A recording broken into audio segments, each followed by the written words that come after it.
Hello everyone, in this video I'm going to explain how Umi physical team works. Previously, we have Lyra as the on-field DPS carry for the physical team, but her problem is that she does not have many burst damage options. Umi's weapon skill features a unique gauge mechanic, where if you fill up that gauge, she will enter her burst damage form and deals massive damage, but still be able to keep what the physical team is known for. That is, simple and straightforward playstyle and great survivability. The damage rotation is very easy to perform, and most of the time you will just be pressing left click. Overall, the physical team is doing very well at the moment, and I'm enjoying a lot out of it. Okay, so now let's talk about her weapon skill. Like I said in the intro, the key idea here is to quickly fill up that gauge so that you can enter the burst damage form.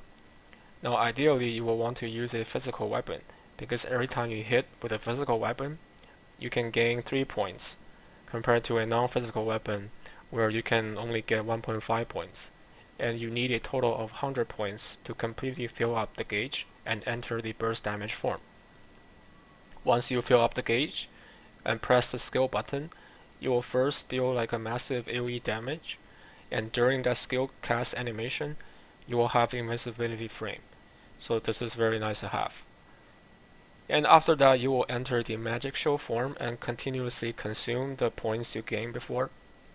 And you can have this form for 18 seconds, during which you will have enhanced normal attack and some other cool abilities, which I will explain in a second. And just keep in mind, the skill has 30-second cooldown and the form lasts for 18 seconds, so that means after you exit that form, you will have 12 seconds to fill up the gauge again. And this 30-second total CD is not going to be affected by anything other than Umi herself. So I'm talking about, for example, Claudia 4-piece matrix or the dice relics, which can all reset or reduce the weapon skill cooldown. They will not work here. So just keep that in mind. And now this is very important because during the magic show form, you will have hyper armor. Previously, for the physical team, you need a 6-star mark to have that hyper armor, which is very expensive. And not to mention, global will not even have mark. So Umi having a hyper armor really helps the physical team. It increases the survivability and also makes the gameplay much smoother, because you can just pretty much ignore all the CC or the knockoff. But in addition, you are also considered having a shield. So why is this important? Because the physical branch of Lin's weapon skill requires you to have shield to proc that damage per second effect, the AoE damage per second effect. And for someone who does not have Lyra, you're not able to effectively generate shield. So the fact that Umi skill allows you to be considered having a shield really helps here to benefit from Lin's weapon skill. And you will also deal additional normal attack damage, and also you gain increased shield breaking capability. Now I do want to mention, by default, Umi already has increased shield breaking capability. So if you go to her normal attack moveset, you can see all her normal attack on the ground, so it has to be on the ground. The airborne normal attack will not have that effect, but if you are on the ground, all your normal attack deals 50% more damage to the shield, right? So let's just quickly go over that. You can see all your normal attack on the ground deals additional shield damage, and that includes the dodge attack.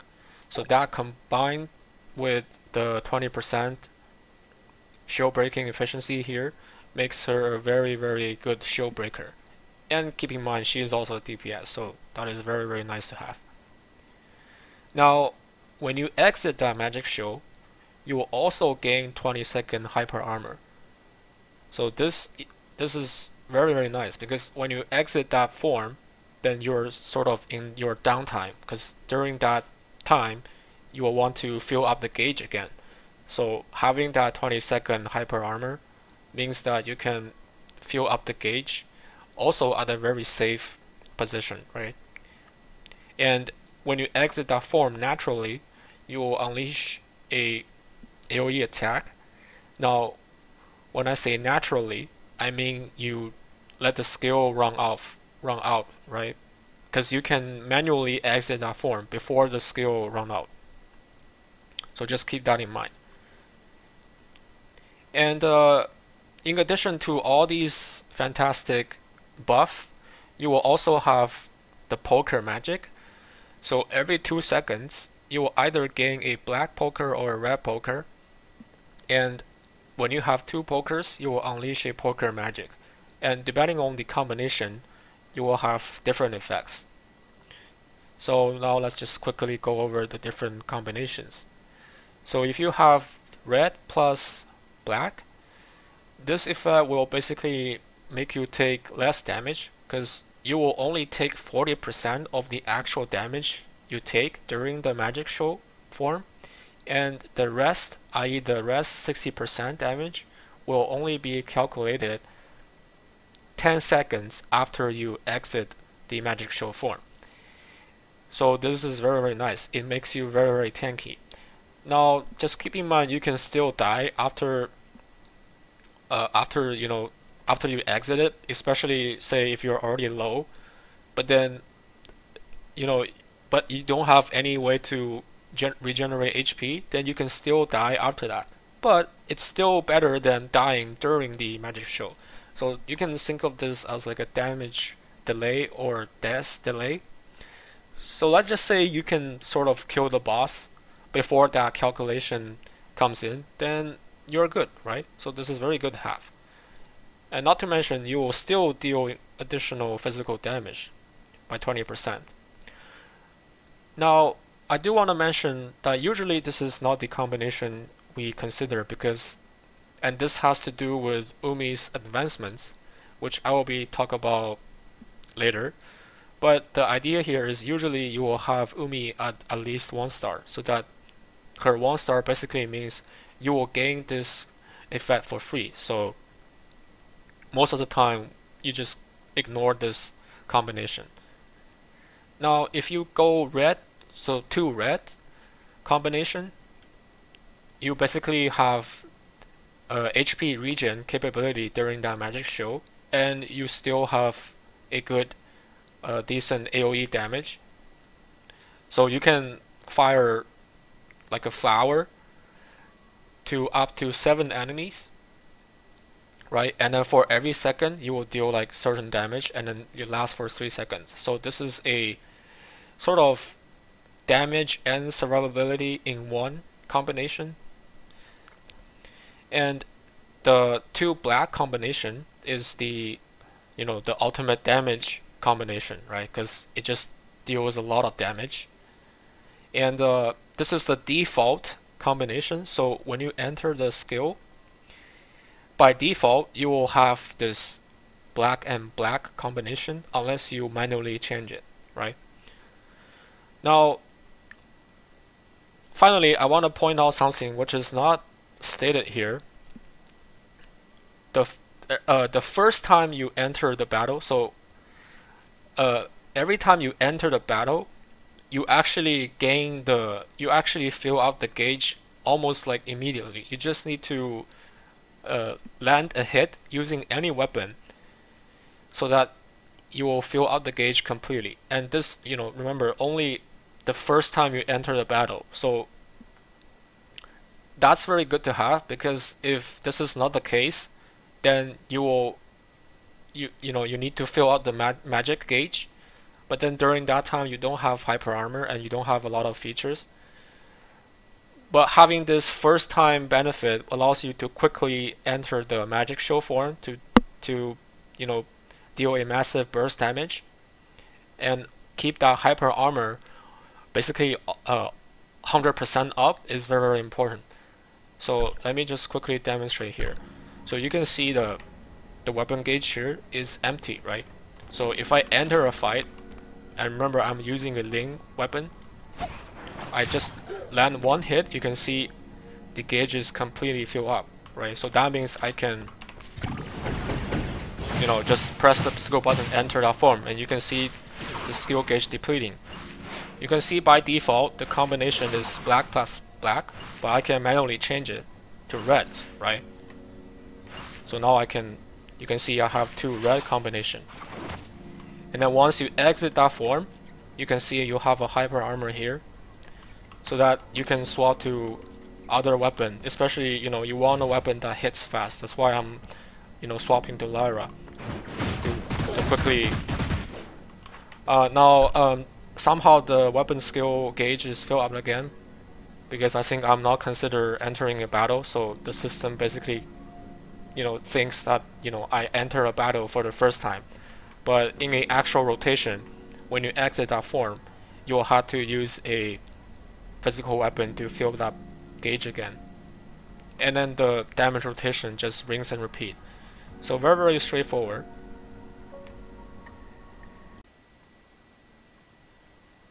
Okay, so now let's talk about team compositions and matrix options.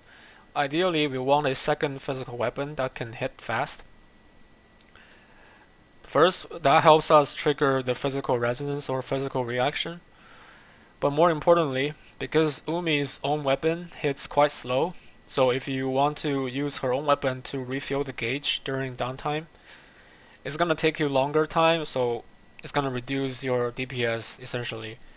And if you use other non-physical weapon, then you will only get 1.5 points every time you hit, so it's not ideal. And that is why we want a second physical weapon that can hit fast.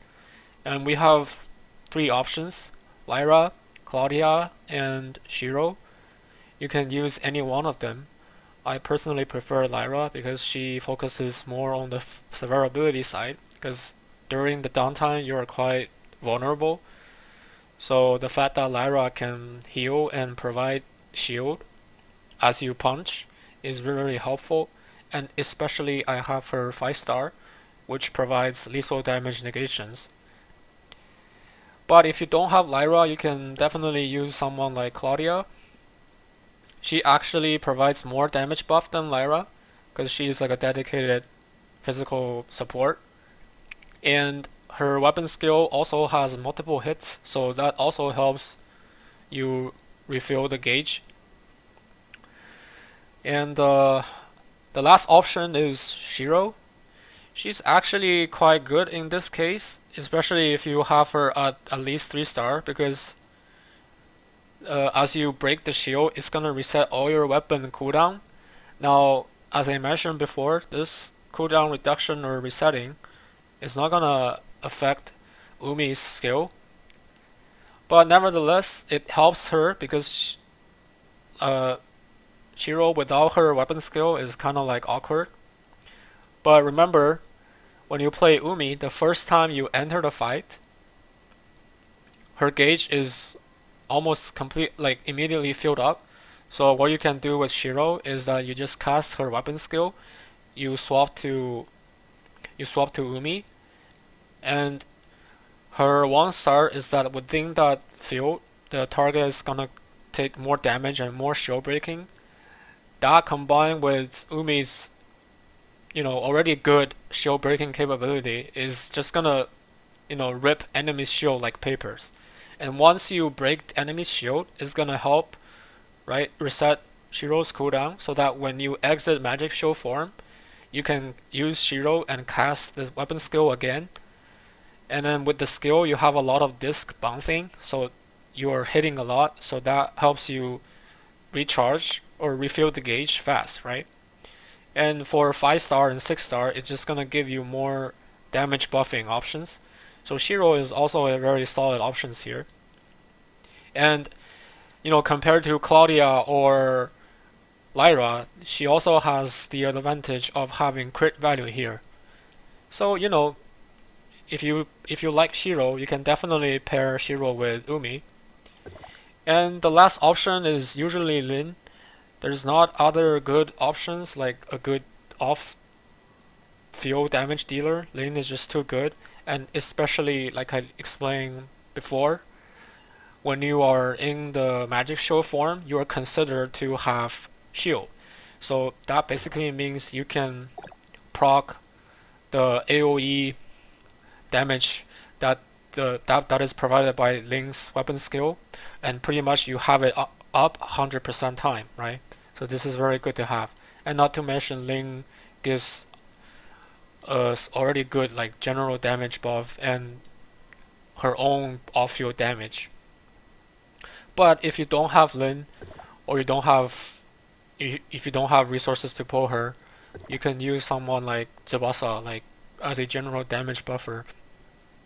You can even just run like triple physical team, like Lyra and Claudia, or even Claudia and Shiro. And for the matrix option, because Umi is our on-field carry, you will want to use something like 2 Samir and 2 Crow, or Lyra's chip, because Lyra's set is not an off-field set, it's an on-field set. Namely, only the weapon equips this get the benefits, and this is a very powerful matrix set. It gives you all damage increase, and also when you are low, you get more healing, right? Up to 100% more healing. But more importantly, every time you do a dodge, you're gonna gain a shield that can absorb up to 60% of your max HP. You can have 3 layers. So just by doing 3 simple dodges, you can absorb a ton of damage. And the physical team, or Umi herself, is already tanky enough, because remember you have that damage negation. And combined with this, it just basically means you're like unkillable. And especially in my case, I have Lyra at 5-star. And then that's gonna negate lethal damage from time to time. So I'm just basically unkillable. But if you don't have Lyra's matrix, then you can use something like 2 Samir and 2 Crow, totally fine. And I highly suggest, if you have to pick a set between Lyra's set and Umi's set, I will go with Umi, because this is a completely off-field, and it's so the triggering condition is so brain dead. You just have to have 2 physical weapon equipped, then the 4-piece bonus is gonna give you final damage increase, and it's gonna proc even if the weapon is off-field. So you pretty much have this damage buff all time. And the 2-piece is that every time you deal physical damage, you gain final damage increase and physical damage increase, and it will work off-field too. So I would say, among all the off-field elemental matrix set, this is probably the most brain dead and the most straightforward set, and that is why I highly recommend to save up for this matrix set. And if you have Lin and you have the resource, of course Lin is good with her own matrix set, but if you don't have it, 4-piece Shiro is always your best friend. Okay, finally let's talk about the advancements. Like I said before in the skill section, her 1-star is the best advancement because it pretty much gives you the red plus black combo for free, and on top of that, it's gonna increase the damage buffing from 20% all the way to 60%. So a huge, massive damage increase. But also, you are able to heal, right? Every second, you can heal yourself 2% of your max HP. You can also get 10-point weapon charge. So you're looking at 36% total HP regen and 180-point weapon charge for your discharge. So very, very good to have. Now the 3-star is a bit awkward here, because what it does is that if you leave the magic show earlier, then you will have like a physical damage increase buff, and also you gain this sort of damage per second ticking AoE effect. Now this is awkward because this basically is saying that you rather than Umi herself doing the on-field damage, you want to let another weapon to be the on-field carry. And I think this was originally designed for Lyra, because especially for those people who heavily invested in Lyra. So you're basically playing Umi like a off-field damage support and off-field DPS. But the thing is, even with this buff here, I don't think Lyra is gonna out DPS a Umi during the Magic Show form. So I think this advancement is designed for future physical weapon. So if the future physical weapon has better carrying, on-field carry potential than Umi, then you can use Umi with that, better physical weapon. But currently this advancement does not seem that useful. And the 5-star is that every time you swap to Umi, you will immediately gain 30% points, 30 points. So that means before you have to, you need 100 points to fill up the gauge. Now you only need like 70. So that just shortened the downtime. So that's very good. And also you deal additional damage when you enter. You will unleash a additional AoE damage when you enter the magic show. So even more burst damage here. And it's also gonna reduce the physical resistance. The 6-star is actually quite funny because you have, and then I did experience this because on the other day I was playing Bygone, it gives you like 2-star buff. So even though my Umi is 4-star, but because I had the buff, I have her at like 6-star in Bygone. Essentially you will have 2 whips going around, and like having 2 whips whipping enemy is kind of funny. But at the end of the day, it's just more additional like coordinated attack. So I would say currently for Umi, you either stop at 1-star or you go all the way to like at least 5 or 6. But I kind of got lucky with my poll, so I'm kind of like at an awkward position, like 4-star. So I'm still debating. But I know Failure is coming up, so I probably will not keep polling. And also her Simulacra is just a better Samir, so it's like 3% better than a fully stacked Samir. But like every time you use the magic shield, you will gain like 23% final damage increase, so slightly better than a fully stacked Samir, and then it lasts for 30 seconds, so pretty much it's up 100 times. The only thing is this only works for Umi, so not like Samir that works for every single element. So that's up to you. I currently don't have this unlocked, but you can if you want. Okay, and I think that's everything for Umi. I will also be releasing a Bygone showcase later. Thank you everyone.